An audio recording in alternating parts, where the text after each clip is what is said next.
L'homme qu'elle avait épousé n'était pas humain. Les histoires des Piépots. Tout commence à Lomé, au Togo, sous le soleil ardent de l'Afrique de l'Ouest. Kiki avait 20 ans.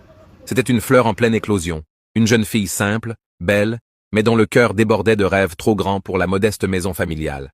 Comme tant d'autres de sa génération, Kiki cherchait une porte de sortie, et cette porte, elle crut la trouver à travers l'écran lumineux de son téléphone. Sur les réseaux sociaux, un homme est apparu.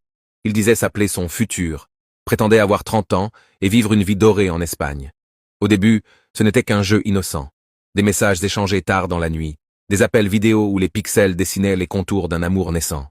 Ils riaient, s'envoyèrent des cœurs virtuels, et Kiki se sentait enfin exister. Mais très vite, l'amour digital s'est matérialisé d'une façon bien concrète. L'argent. L'homme ne se contentait pas de mots doux.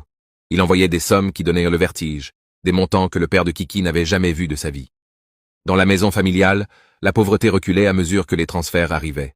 La mère de Kiki, une femme usée par les luttes quotidiennes pour nourrir ses enfants, voyait en cet étranger une bénédiction divine. « Ma fille, disait-elle avec un sourire avide, tu as trouvé un vrai mari. Tiens-le bien, ne le lâche pas. » Pour Kiki, c'était la confirmation qu'elle attendait. Elle était l'élue. Elle loua un appartement luxueux à Beapota, sur ordre de son fiancé, préparant son arrivée triomphale.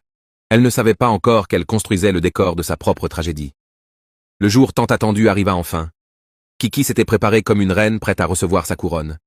Vêtue de ses plus beaux habits, parfumée et rayonnante, elle se rendit à l'aéroport international Gnassingbé Eyadema. Dans le taxi, son cœur battait la chamade. Elle se répétait en boucle. « Aujourd'hui, ma vie change. Aujourd'hui, l'Espagne vient à moi. » L'excitation était à son comble. L'adrénaline masquait toute prudence. Une fois dans le hall des arrivées, ses yeux scannèrent la foule, cherchant le jeune homme sémillant de 30 ans qu'elle avait vu sur son écran. L'avion avait atterri, les passagers sortaient, mais son prince restait invisible. Paniquée, elle l'appela. Sa voix au téléphone était calme, trop calme. « Regarde bien, je suis là, en chemise bleue. » Kiki leva les yeux et son monde s'effondra. L'homme qui lui faisait signe n'avait pas 30 ans. C'était un vieillard, un vieux papa, dont l'âge semblait doubler celui annoncé. Figée sur place, le souffle coupé, elle murmura « Ce n'est pas possible. » Le vieil homme, lui, souriait, ouvrant les bras comme s'il possédait déjà son âme. « Ma chérie, viens, c'est bien moi. » L'instinct de Kiki lui criait de fuir, de courir loin de ce mensonge incarné. Mais la voix de sa mère résonnait dans sa tête, plus forte que sa peur. « C'est la chance de ta vie.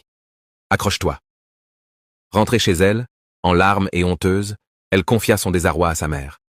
Mais celle-ci, aveuglée par la misère, trancha froidement. « Un vieux riche vaut mieux qu'un jeune pauvre. Regarde son niveau, pas son âge. Demain, tu seras en Espagne. » Ce jour-là,